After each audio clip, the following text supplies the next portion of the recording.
Hey guys, welcome back to Mossy Smart, the Zelda Mailbag, and let's just jump right into this week's questions. First question comes from Matthew Dadoon via email. Which Zelda game has aged the most gracefully and will continue to stand the test of time? I think A Link to the Past. I think partially because it is a 2D game, so that I think in general Super Nintendo games have aged more gracefully than say like Nintendo 64 or GameCube games, mostly because they are 2D games and graphically they don't feel as pixelated or as outdated. They are pixelated, but they don't feel like 3D pixelated. Comparatively, say like the original Ocarina of Time or Majora's Mask, they do look a little ugly by today's standards. Fortunately, we've been lucky enough to have the 3DS remakes of the games, but graphically, I think A Link to the Past holds up, and then gameplay-wise, I think it's great. I think it's one of the standards for 2D top-down adventure games, and I think it's just as good now as it was 10 years ago, as it was 15 years ago, as it was 25 years ago, and hopefully into the future as well. Next question comes from the forums. R2D93. How well do you think Triforce Heroes would have done had it not been mainly focused on multiplayer? Well, I think it's a tricky question because it is a multiplayer game, and I think it would have actually done better had it not focused on a single player aspect. If it was purely multiplayer, it required players to play multiplayer, and didn't have that single player aspect, since I think most of the negativity around the game had more to do with the fact that the single player was really frustrating and kind of just not very good. It's not a very good single player experience. So I think it would have done better if it was exclusively multiplayer. Now, if it was not a multiplayer game at all, I think that would have had to fundamentally change the way the game is, and it's kind of hard to say at that point. But I enjoyed the multiplayer aspects of it. I just don't think the single player part was as good. Next question comes from Derek Villanueva from YouTube. Do you think there will be another Zelda game in the same art style as the Wind Waker for the Wii U or NX? Not exactly. I think Nintendo, in recent times, in particular with Skyward Sword and now with Zelda for the Wii U, they're sort of just like evolving the existing look and graphical style. I don't think they're just completely overhauling it. Since Skyward Sword, it had that sort of that hybrid Twilight Princess Wind Waker feel, sort of cel-shaded but realistic. It was like a merger of the two. And I think Zelda Wii U sort of is like an evolution of that, going down that same path. I think we might eventually get a brand new style. I remember a few years ago they had that Wii U demo. It was almost like a more advanced version of Twilight Princess. I think we might eventually see something like that. I don't know if we're ever going to get back to the like Toon Link style from Wind Waker, Phantom Hourglass, Spirit Tracks. I think they did 3 games in that style. Four Swords Adventures, the Tetris Trackers portion is also in that style. I think they've played that. They played that style out a little bit, and I think we're on to new styles. So. Next question comes from Green Leprechaun 3 via email. Do you think Nintendo is going to make Skyward Sword on the 3DS? No, I don't think so. That seems like a long shot. I know, considering they're making like Hyrule Warriors, it was a Wii U game, a console game, and they're bringing it over to the 3DS, and they did the same with, I guess, Ocarina of Time and Majora's Mask.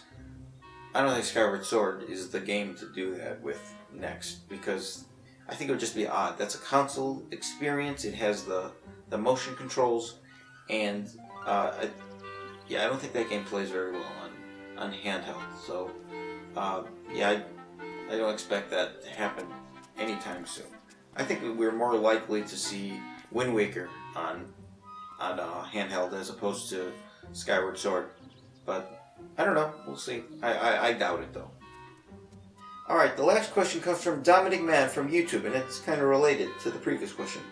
How would the controls of an HD Skyward Sword work without a Wii remote? Well, I think one thing Nintendo has shown with Wind Waker HD and Twilight Princess HD Much to my surprise, it sounds like they're actually changing more about the game than I originally thought. I thought Twilight Princess in particular was just going to be an HD port, but it looks like they're actually changing. They're adding some new. They're like adding amiibo functionality. There's a new dungeon. We might have some sort of change with like the lantern. If you looked in the newest video, it's like a different symbol. So maybe there might be some upgrades or new iterations of some items. I don't know, but clearly they're changing more than just upgrading it to HD. And I think with Skyward Sword, they would have to do that probably multiplied a few more times. They'd need to make considerable changes to Skyward Sword. Number one, I think right away, as the question suggests, they'd have to do away with the Wii controls. Because I think Nintendo in general is moving away from Wii remotes, and it does not. We don't really know, but I would, if I was a betting man, I would say that the Wii remotes will no longer be functional on the NX. I think that has the time for those is gone.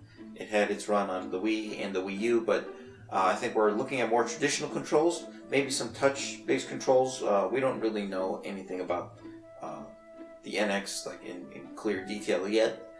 But I definitely think if they remake it to HD, they're going to have to do away with those controls. And I think that's actually going to need them to fundamentally change the game. Almost like sort of how in Majora's Mask 3D, they sort of reinvented all of the bosses. I think they might need to do that with Skyward Sword HD if they were to remake it. Because some of those bosses, and in particular a lot of the enemies, were fundamentally based around the controller. And, like the precision of your directional swipes and whatnot. And I don't think that will work with a controller. And I think they're just going to need to reinvent some of the bosses. They're going to need to do a bunch of new enemies. Because a lot of the enemies in those games, they were like the Bokoblins or the Dekubabas, and then they just had later reiterations of those same enemies that were slightly more complicated. But they kind of worked because it was still the same control scheme.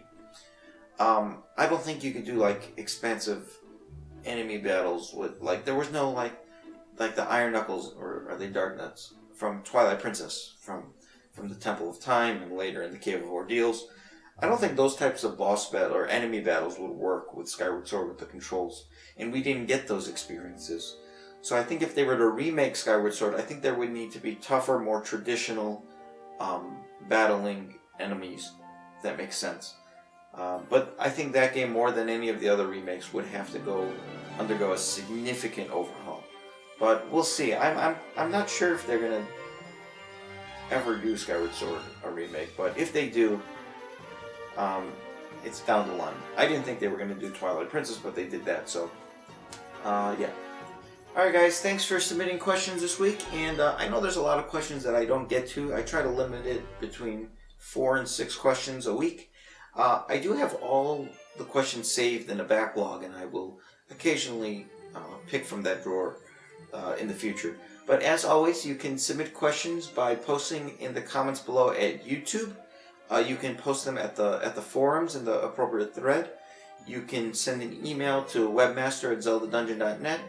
And also, starting with this mailbag, it's actually being published at zeldainformer.com, and you can post questions in the comments below for your questions for next week. So, alright, I will see you guys next week with another batch of questions. Take care.